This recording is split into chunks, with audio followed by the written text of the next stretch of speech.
ఎన్టీఆర్ జిల్లా కొండూరు మండలం చీమలపాడు పెద్దతండాలోని అంగన్వాడీ కేంద్రం స్కూల్లో ఫుడ్ పాయిజన్ అయింది.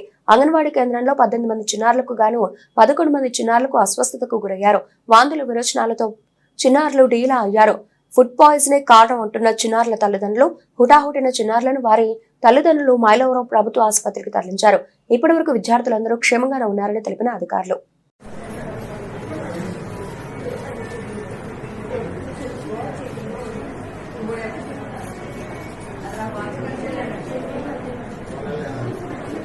నుంచి 108 ఫోన్ చేశామండి. అది లేట్ అవుతుంటే గబగబా ఏడుస్తున్నారు బాగా. అది ఆటో ఎక్కించుకొచ్చాము. గవర్నమెంట్ హాస్పిటల్ మైలారం గవర్నమెంట్ హాస్పిటల్లో చూపిస్తున్నాం. ఇప్పుడు ట్రీట్మెంట్ జరుగుతుందండి.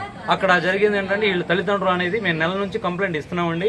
ప్లేట్లు సరిగ్గా కడగట్లేదు, వాటర్ లేదు, ఏదో 2 బిందెలే తప్ప శుభ్రంగా నీళ్లు బాత్రూంలో వెళ్తున్న పిల్లలకి అలాగే ఇంటి దగ్గర పంపిస్తున్నారు తప్ప కడిగి పంపించలేదు అని చెప్పి తల్లిదండ్రులు ఆవేదన చేస్తున్నారు.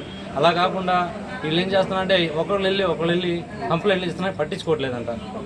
అది మురికి దుప్పటి మీద పడుకోబెట్టడం, అందరినీ ఒకదాని పడుకోబెట్టడం ఒకళ్ళ అని చెప్పేసి తల్లిదండ్రులు ఆవేదన చేస్తున్నారు.